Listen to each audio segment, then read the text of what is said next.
요즘에 유튜브를 검색해 보면 좋은 찬송가 연주곡들이 많이 올라와 있습니다. 코로나로 혼자 지내는 시간이 길어지면서 많은 성도님들이 기도하거나 성경을 읽는 동안 이 연주곡들을 듣곤 합니다. 언젠가 한 피아노 연주곡 밑에 어느 분이 이렇게 적어 놓은 글이 있어서 제가 한 곳에 적어 놨었습니다. 이렇게 적었습니다. 하나님, 저 살고 싶어요. 하지만 사는 게 너무 막막하고 힘이 드네요. 분명 열심히 최선을 다하고 살았는데 왜 이렇게 힘들까요? 이 어둠의 터널은 언제쯤 뻗어 나갈 수 있을까요? 아이들과 살고 싶은데 어떻게 해야 할지 너무 힘이 듭니다. 저에게도 은혜를 내려주시고 저를 만나주세요. 설교 시작부터 너무 힘든 얘기를 하니까 좀 힘드신 분들도 있을 거라고 생각이 듭니다. 하지만 이런 마음이 지금의 시기를 지나는 많은 분들의 속 마음입니다. 소리 없는 탄식이죠. 하나님을 찾습니다. 주님의 이름을 부르짖습니다. 그렇다고 신앙이 믿음이 없는 분들이 아닙니다. 하나님을 끝까지 바라보고 기도하지만 여전히 내 삶은 어두운 터널 같아서 오늘도 하루하루 힘겹게 살아가는데 나오는 그런 간구요 고백입니다. 베드로가 편지를 쓰던 이 시기도 마찬가지였던 것 같습니다. 베드로는 1장을 시작하면서 6절에 너희가 여러 가지 시험으로 근심하게 되었다라고 말씀하고 있습니다. 각종 다양한 시험들, 고난들입니다. 당시에 소아시아 성도들은 여러 가지 시험을 받고 있었습니다. 담임 목사님의 금요 집회 설교를 통해서도 우리가 사도행전 설교를 통하여서 들은 바와 같이 이 사도행전의 시기에 각 지역에 복음이 전해질 때에 사도들 또한 전도자들이 어려움을 겪는 장면들을 봅니다. 복음 전파가 그렇게 쉽지 않았던 것이죠. 오늘 본문에서도 아직 대규모 박해가 시작되지는 않았다 하더라도 시간이 갈수록 점점 거칠어지는 이 박해와 핍박을 마찬가지로 이야기하고 있습니다. 복음이 전해지는 곳에 고난이 생기는 것이죠. 그리고 성도의 삶에는 자연적으로 어려움이 찾아옵니다. 왜냐하면 죄인들의 마음에 복음이 전해지기 시작하면 그들을 사로잡고 있는 악한 영들이 그들을 가만히 두지 않기 때문입니다. 사단은 복음이 전해지지 않도록 방해하고 그리스도인들을 핍박합니다. 괴롭힙니다. 베드로전서에서 말씀하고 있는 이 고난들은 말 그대로 진짜 박해요, 생 고난입니다. 실제적인 박해입니다. 지금 이 시대에도 마찬가지로 복음 때문에, 하나님을 향한 신앙 때문에 박해와 순교를 당하는 일들이 있습니다. 통계를 보면 20세기 한 세기에 예수를 믿기 때문에 순교한 사람이 지난 1900년간 순교한 사람보다 훨씬 많다고 합니다. 지금도 공산주의와 이슬람 세력들, 힌두 극단주의자들, 그리고 일반인들의 이 반기독교 정서가 온 세계에 팽배해 있습니다. 오픈도어스 USA에서 제공한 자료에 의하면 세계에서 가장 성도들이 핍박을 많이 당하는 나라 1위는 여전히 북한이고 이어서 이란, 사우디아라비아 순으로 나열됩니다. 중동을 제외하고서라도 아시아권에서 이 기독교 핍박은 심각한 상황입니다. 이런 물리적이며 직접적인 고난뿐이겠습니까? 바로 지금 이 시대에는 기독교를 향한 조직적이고 또한 은밀한 탄압이 계속되고 있습니다.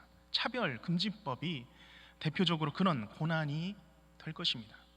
독소 조항들이 담긴 법률이 통과되면 유럽이나 그 미국의 일부 지역과 같이 하나님의 진리임에도 진리로 선포할 수 없는 기독교를 향한 합법적인 고난이, 핍박이 일어나게 될 것입니다. 이런 직접적이며 물리적인 핍박, 그러한 고난을 바라보면 우리가 현재 경험하고 있는 소위 이 삶의 고난이라고 하는 것과는 이것이 어느 정도 질적인 차이는 있을 거라고 봅니다. 하지만 그럼에도 불구하고 디모데후서 3장 12절 말씀과 같이 무릇 그리스도 예수 안에서 경건하게 살고자 하는 자는 핍박을 받으리라 라는 이 말씀을 우리가 좀 더 넓게 적용을 해본다면, 누군지 그리스도 예수 그 이름을 위하여 예수님을 주인으로 모시고 성도답게 살고자 할 때에, 믿음으로 살고자 할 때에 경험하는 삶의 고난들이 있습니다. 신자의 믿음에 실제로 위협을 주는 어려움들이죠. 그 고난은 여러 가지일 수 있습니다. 육체의 질병으로 그 고난은 갑자기 찾아옵니다. 재정적인 어려움이나 인간 관계의 어려움에서 찾아오는 고난들이 있습니다. 이런 고난들은 마찬가지로 우리의 믿음에 영향을 줍니다. 크고 작은 문제들 그 사이에 마귀는 그 틈을 타서 우리의 믿음을 뒤흔드는 것이죠. 욥이 그랬습니다. 신실하고 충성되이 서 있던 하나님의 사람이 마귀의 참소와 시험에 급격하게 휘말리게 되는 것이죠. 오늘은 이와 같이 그리스도 예수 안에서 경건하게 살려 하는 성도들이 받는 모든 고난을 포함하여 우리가 살펴보려고 합니다. 그 고난은 앞서 말씀드린 물리적이며 직접적인 고난과 함께 인생에서 그리스도인이 믿음의 문제와 씨름하며 싸우는 모든 고난과 시련을 포함합니다.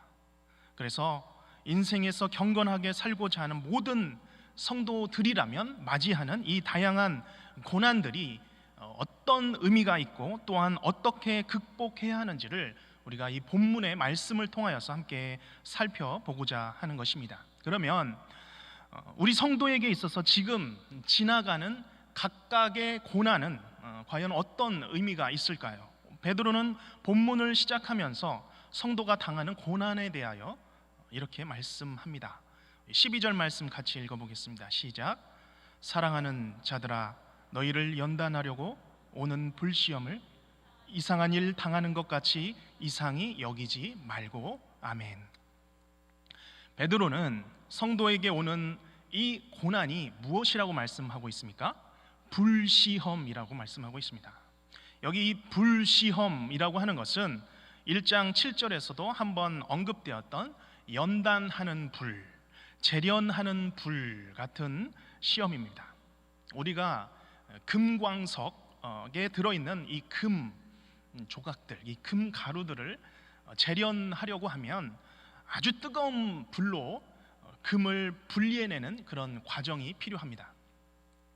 이 광석들은 서로 녹는 점들이 다르기 때문에 불순물이 섞인 이 광석을 깨뜨려서 가루로 만들고 이 불을 달구게 되면 이 광석의 불순물과 이 순수한 금은 자연적으로 신기하게 분리가 됩니다. 그런데 재련을 위한 이 불, 이 뜨거운 불은 웬만한 불이 아니라 아주 뜨거운 불이어야 합니다. 그 뜨거운 불이 불순물을 태워내고 분리해내는 것이죠. 그런데 말씀 그대로 보면 이 불시험이라고 하는 것은 우연히 오는 것이 아닙니다. 성도를 연단하러 온다고 했는데 이것은 분명히 예상되는, 의도적인 목적이 있는 그런 불시험입니다. 아니, 그런데 그렇게 예상이 된다면, 그렇죠? 그렇게 예상이 된다면, 그렇게 불시험이 온다는 걸 만약에 알고 있다면 하나님께서 막아주시면 되는 것입니다. 하지만 성도가 그렇게 호되고 견디기 어려운 그 불인데, 그것이 사랑하는 자녀들에게 오는 것을 아시는데도 하나님은 그 불시험을 중단하지 않으십니다. 그런데 그때 성도들이 느끼는 감정이 있습니다. 뭐죠?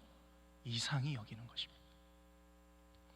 이상이라는 것, 이 단어는 낯설다, 알지 못하고 들어보지 못한 그런 의미를 가지고 있습니다. 이게 뭐지? 하는 감정이죠. 이게 아닌데, 내가 아는 한, 하나님이 계시는 한 나에게 이런 일이 발생할 수 없는데, 나를 지키시고 돌보신다는 하나님의 약속대로라면 이 일은 가능하지 않을 텐데 이게 무슨 일이지라고 하는 감정이죠. 근본적으로 생소한 낯선 감정, 어리둥절한 감정입니다. 오래전에 이런 한 중학생이 있었습니다. 새벽마다 1시간 정도 넘는 길을 걸어서 교복을 입고 교회에 와서 새벽 기도회를 참여를 했습니다. 참 기특해 보였는데 어느 날부터 이 학생이 보이지 않았습니다. 소식을 들어보니 자기가 정말 좋아하는 이모부와 이모가 교통사고를 당했는데 두 분 다 그 교통사고 현장에서 돌아가셨다라는 것입니다. 그날 이후로 이 학생이 교회를 끊었다라고 이야기를 들었습니다. 어떻게 내가 사랑하는 그 두 분을 하나님께서 그것도 한꺼번에 데려가실 수가 있느냐라는 것이죠. 하나님이 살아 계시다면 그럴 수 없다라는 그 마음이 든 것입니다. 너무 참 마음 아픈 소식이었지만 그날 이후로 그 학생은 교회에서 보이지 않았습니다. 물론 시간이 지나서 회복이 되었을 수도 있겠지만 그 어린 마음에도 이런 사고는 하나님을 향하여서 너무 낯설었던 것입니다. 어린 중학생의 이야기지만 사실 시험의 종류만 다르지 우리가 겪는 이야기를, 신앙의 이야기를 다루고 있습니다. 그런데 이런 고난의 상황을 곁에서 보면 이 불시험이 우리에게 닥쳤을 때, 성도들에게 닥쳤을 때에 이 불시험이 성도의 믿음에 크나큰 타격을 주는 것 같습니다. 이 외부로부터 주어지는 이 불시험이, 시련이 그 성도에 있던 믿음을 다 무너뜨리고 소멸시켜 버리는 것 같아 보입니다. 하지만 그것은 오해일 뿐입니다. 그 믿음은 외부의 불시험으로부터 무너지는 것이 아닌 것이죠. 그 불시험은 성도 안에 있는 믿음을 무너뜨리는 것이 아니라 성도 안에 있는 믿음을 오히려 꺼내 보이게 합니다. 금을 불로 연단하여 재련하는 그 과정이 바로 그렇습니다. 금가루가 섞인 이 금광석을 잘게 부숴서 뜨거운 불로 달구면 마지막에 정말 작은 콩알보다도 훨씬 작은 정금이 남게 됩니다. 결국 이 불시험은 성도의 믿음을 파괴하는 것이 아니라 믿음을 꺼내어 보이게 하는 것과 같습니다. 죄악의 불순물들을 다 걷어내고 참 믿음으로, 정금 같은 믿음으로 하나님을 바라보게 하는 것이죠. 오늘 우리에게 찾아온 불시험은 무엇입니까? 낯설지 않기를 바랍니다. 고난이, 불시험이 닥쳐올 때는 그 순간은 내 안에 있는 믿음을 꺼내어 볼 때입니다. 우리의 믿음은 이 고난 속에서 드러나기 때문입니다. 그래서 오직 의인은 오직 믿음으로 구원을 얻어 살지만 또한 오직 믿음으로 살아가는 것입니다. 믿음으로 고난의 시간을, 이 어려움의 시간을 살아가시기를 축복합니다. 그러면 베드로는 성도가 고난을 맞이할 때에 낯설게 여기지 말고 그러면 어떻게 여기라라고 말씀합니까? 세 가지로 말씀하고 있습니다. 첫째는 고난이 올 때 즐거워하라 라고 말씀합니다. 13절 말씀 함께 읽겠습니다. 시작. 오히려 너희가 그리스도의 고난에 참여하는 것으로 즐거워하라. 이는 그의 영광을 나타내실 때에 너희로 즐거워하고 기뻐하게 하려 함이라. 아멘. 여기서 베드로는 고난이라는 단어와 즐거워하라라는 단어를 한 문장 안에서 사용하고 있습니다. 이 절대 양립할 수 없는 이 단어를 함께 사용하고 있는 것이죠. 즐거워하는 것은 즐기는 것입니다. 특히 이 즐거움, 이 단어는 그냥 즐거움이 아닙니다. 너무 즐거워서 기운이 생기는 겁니다. 생기가, 살아갈 용기가 계속해서 멈추지 않고 생기는 그런 즐거움으로 인한 생기입니다. 어떻게 그럴 수 있을까요? 그리스도의 고난에 참여함으로 그 즐거움에 거할 수 있다라고 하는 것이죠. 이 구절을 존 칼빈은 이렇게 주석하고 있습니다. 우리는 고난을 통해 그리스도의 죽으심을 우리 육체의 진임으로 말미암아 그리스도의 생명이 우리 안에서 나타나게 된다는 진리를 붙들어야 한다.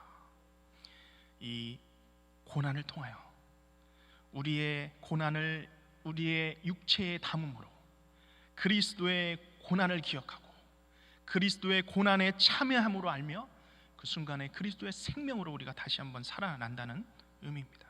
성도의 고난은, 성도의 이 불시험은 그리스도와 연합되는 순간이라는 것입니다. 고난을 겪는 순간 우리는 신비로운 그리스도의 고난 속으로 들어간다는 것이죠. 그리고 그 그리스도의 고난은 그냥 고난으로 끝나지 않습니다. 생명으로 부활하듯이 그리스도와 함께 그리스도의 생명으로 살아나게 된다는 것이죠. 그래서 고난이지만 즐거워할 수 있다라는 것입니다. 오늘 우리가 고난 받을 때에 예수 그리스도의 이 고난에 참여한다는 이 의미를 기억하고 그 생명으로, 그 생기로 살아서 일어나는 우리 모든 성도님들이 되시기를 간절히 바랍니다. 성도가 고난을 맞이하는 이 두 번째 자세는 그 고난이 나에게 복되다는 사실을 확신하는 것입니다. 14절 말씀 같이 읽겠습니다. 시작. 너희가 그리스도의 이름으로 치욕을 당하면 복 있는 자로다. 영광의 영 곧 하나님의 영이 너희 위에 계심이라. 아멘. 치욕은 수치스러운 일을 당할 때 느끼는 감정이죠. 치욕은 욕설, 모욕을 당할 때 느끼는 감정이죠. 근데 이 치욕과 복이 있다, 이것은 함께 있을 수 있는 단어가 아닙니다. 치욕은 욕된 것이지 복된 것이 아닙니다. 그런데 어떻게 치욕을 당하는 자가 복 있는 자라고 말하는 것입니까? 그 이유는 치욕을 당하는 자 그 위에 영광의 영, 하나님의 영, 성령의 영이 그 위에 계시기 때문이라고 말씀하고 있습니다. 하나님의 영이 성도의 위에 머물고 있는 그 이미지는 과거 이스라엘 백성들이 광야를 거닐 때에 그 백성들 위에 영광의 구름이 머물러 있던 광경을 떠오르게 하죠. 출애굽기 40장 38절 말씀에 낮에는 여호와의 구름이 성막 위에 있고 밤에는 불이 그 구름 가운데 있음을 이스라엘의 온 족속이 그 모든 행진하는 길에서 그들의 눈으로 보았더라. 이스라엘은 광야 한가운데 있었죠. 고난의 땅에 있었습니다. 그러나 그것이 광야의 땅, 고난의 땅이라고 할지라도 그들에게 내려진 복이 있었는데 그것은 바로 그들 위에 여호와의 영광이 머물러 있는 것이었습니다. 광야에서도, 고난 가운데서도, 불시험 가운데서도 여호와의 영광이, 예수 그리스도의 영이, 성령 하나님이 우리 위에 계시다라는 것이죠. 그렇기 때문에 고난 받을 때에 영광의 영, 하나님의 영이 우리와 함께 하심을, 내 위에 머물고 있음을 우리는 믿어야 할 것입니다. 주님은 고난 받는 자를 찾아오십니다. 그 위에 머물러 주십니다. 그늘이 되어 주십니다. 함께 아파하시고 함께 울어 주십니다. 피할 길을 주시며 버틸 수 있는 힘을 주십니다. 그 성령의 그늘 아래에 머물러 고난의 복을 누리시는 성도님들이 되시기를 축복합니다. 고난을 맞이하는 성도의 세 번째 자세는 고난 받을 때에 그리스도인이라는 이름으로 하나님께 영광을 돌리라라는 것입니다. 16절 말씀 시작. 만일 그리스도인으로 고난을 받으면 부끄러워하지 말고 도리어 그 이름으로 하나님께 영광을 돌리라. 아멘. 고난 속에서 즐거워하고 치욕 속에서 복됨을 알라고 했는데 이제는 고난 속에서 오는 그 부끄러움으로 여기지 말고 도리어 그 고난 속에서 하나님께 영광을 돌리라라고 말씀하고 있습니다. 베드로가 아마도 이 말씀을 할 때는 어쩌면 그 과거 자신의 그 고난의 때에 두려움으로 예수님을 부인했던 그때를 떠올렸을 수도 있습니다. 그때 베드로는 고난받는 이 예수님과 한편이라는 사실이 부끄러웠습니다. 왜냐하면 이 세상은 고난을 실패라고 생각하기 때문입니다. 잘 되고 잘 먹고 잘 사는 것이 성공인데 자꾸 안 되고 자꾸 길이 안 열리고 막히기 때문에 내가 그리스도인이라는 이름을 내놓기가 부끄럽습니다. 특별히 당시에 그리스도인이라는 이름이 그랬죠. 당시에는 좋지 않은, 놀리는 그런 의미로 사용하지 않았습니까? 쉽게 말하면 예수쟁이라는 그런 표현입니다. 그러나 하나님의 사람들은, 그리스도인들은 불시험을 받아도, 고난을 받아도, 예수쟁이라고 불리움을 받아도 그 고난받는 사실이 부끄러워서 피하지 말라고 말씀합니다. 세상은 불시험을 받고 있는 성도들을 보고 처음에는 비웃을 수 있습니다. 그러나 그 성도가 믿음으로 끝까지 버티고 살아가는 모습을 보면서 그 안에서 하나님을 보는 것이죠. 하나님 신앙이 무엇인지를 그 성도의 삶을 보면서 발견하게 되고, 결국 하나님의 살아계심을 보게 되며 그것이 하나님께 영광이 된다는 말씀입니다. 오늘 우리가 고난을 당할 때에, 그때가 바로 그리스도의 이름으로 영광을 나타낼 때입니다.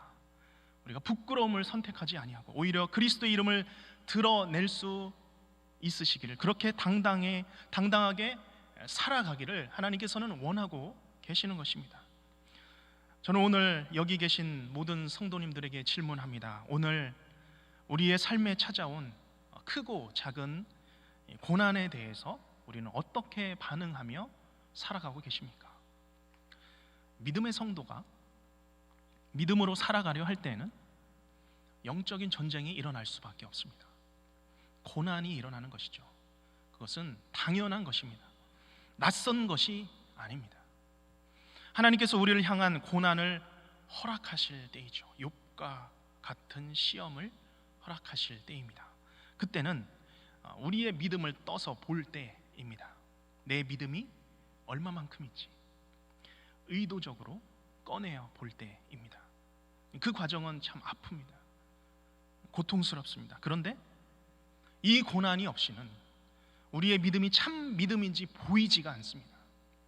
내가 바닥까지 내려가 봐야 내가 하나님 붙잡고 살았는지, 하나님이 내 인생의 주인이며 고백하며 살았는지, 하나님이 내 인생의 키를 붙잡고 계시는 분이신지 내가 믿고 살았는지가 바로 드러나는 것이죠.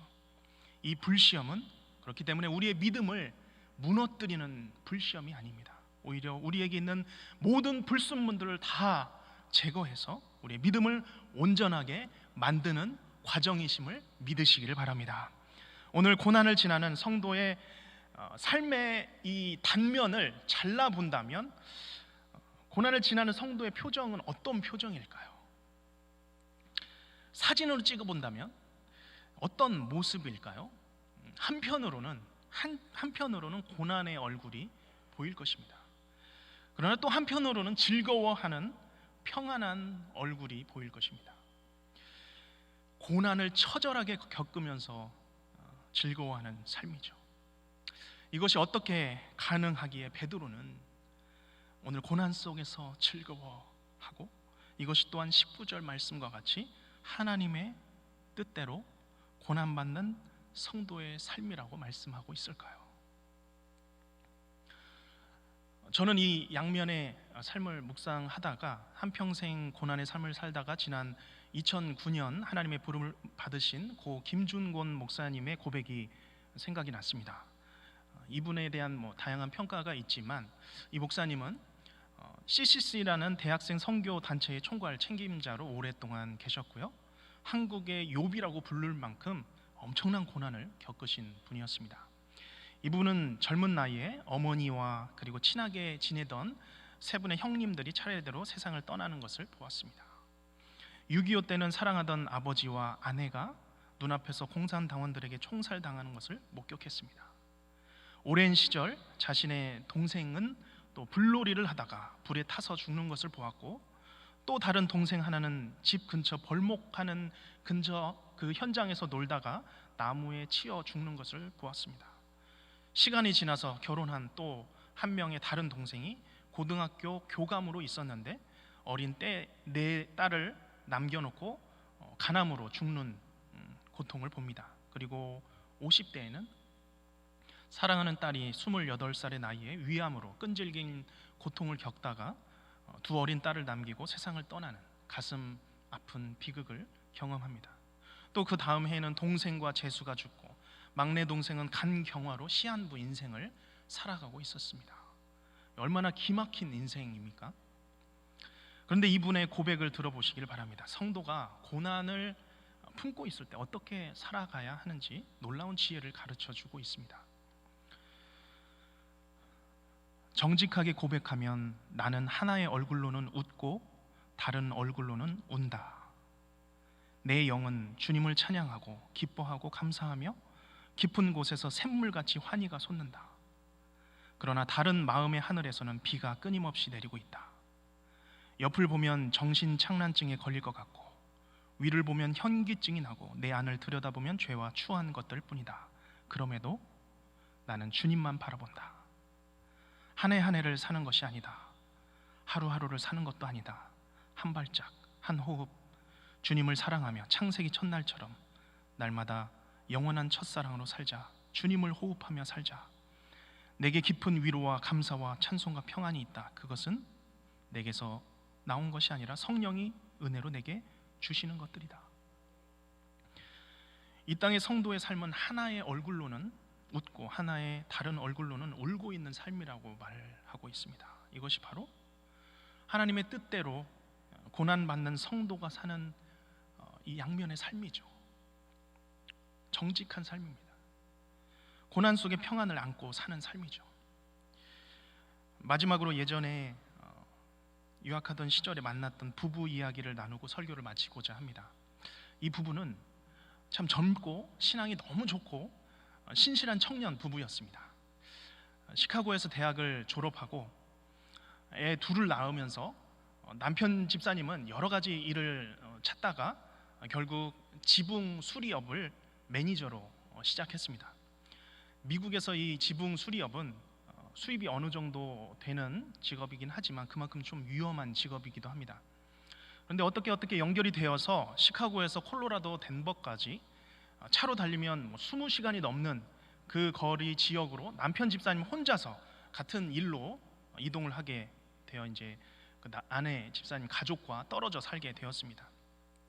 아내 집사님은 이제 혼자 집에 남아서 애 둘을 키우면서 교회 봉사도 참 열심히 했습니다. 미국 내에서 이제 기러기 생활이 시작이 된 것이죠. 몇 년이 지나서 결국 같은 그 콜로라도 지역으로 이동을 하게 되었는데 그것도 잠시 코로나가 터져서 결국은 남편 집사님이 10수년의 이민 생활을 마치고 한국으로 오게 되었습니다. 한국으로 와서 친한 형의 소개로 유명한 갈비집 식당의 매니저로 일을 시작했습니다. 한국과 미국 진짜 이제 기러기 생활이 시작된 것이죠.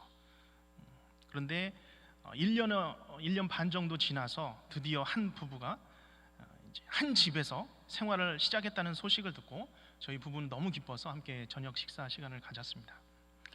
들어보니 코로나 상황이었지만 이 남편 집사님이 있는 이 식당이 그래도 잘 되어서 확장을 했고 아내 집사님도 이제 그 확장된 그곳의 매니저로 새롭게 일을 시작했습니다. 그런데 이 일도 만만치 않았던 것입니다. 함께 저녁 식사를 하던 날 이 저녁 전날에도 한 손님이 막 식사를 하고 술을 먹고 주차장에서 이제 막 난동을 부렸는데 이 아내 집사님에게 막 소리를 지르고 막 해댔다는 것입니다. 이 집사님이 그래서 화를 내자니 가뜩이나 코로나로 손님이 없는데 안 올까봐 뭐라고 하지는 못하고 왜 그러시냐고 이렇게 타이르면서 보냈다는 이야기를 하고 있었습니다. 그런데 이런 친한 일을 막 신나게 너무 신나게 막 웃으면서 얘기를 하는데 눈이 점점 빨개지는 거예요. 눈에 눈물이 차기 시작하는 것입니다. 얼굴은 웃으면서 막 이야기를 하고 있는데 눈으로는 눈물을 흘리고 있습니다. 그때 저는 알고 있었습니다. 이 부부는 지금까지 그런 자신들의 그 삶에 대해서 결코 하나님을 원망하거나 하나님께 불평하지 않는다는 것을 저는 분명히 알고 있습니다. 그들은 하나님의 인도하심 가운데 자신들이 서 있음을 알고 확신하고 있다는 것을 저도 분명히 알고 있었습니다. 그러나 하나님께서 주신 삶이 만만치 않기 때문에 눈으로 우는 것입니다. 오늘 하나님께서는 그분의 뜻대로 우리에게 고난을 허락하십니다. 그 고난을 지날 때에는 잠시 눈물로 지새울 수가 있습니다. 잠시 지쳐서 엎드릴 수는 있습니다. 하지만 성도는, 믿음의 성도는 눈물이 담긴 눈으로 하나님을 바라보는 줄로 믿습니다. 내 위에 계시며 내 안에 계신 성령 하나님께 부르짖으며 기도하며 살아갑니다. 이것이 고난을 지나는 성도의 정직한 삶입니다. 오늘 혹시 이 자리에 하나님의 뜻대로 고난받는 성도님들이 계십니까? 우리의 위에 하나님의 평안이, 하나님의 성령의 충만한 은혜가 머물고 계셔서 우리에게 활기와 생기와 즐거움을 계속 베푸시기를 기도합니다.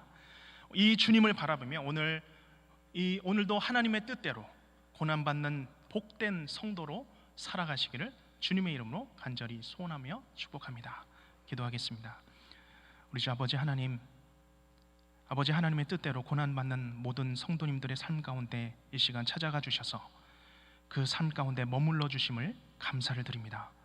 오늘 이 복된 삶을 살되 고통과 아픔 속에서도 끝까지 하나님을 바라보며 살아가는 중년의 모든 성도들 되게 하여 주시옵소서. 예수님의 이름으로 기도하옵나이다. 아멘.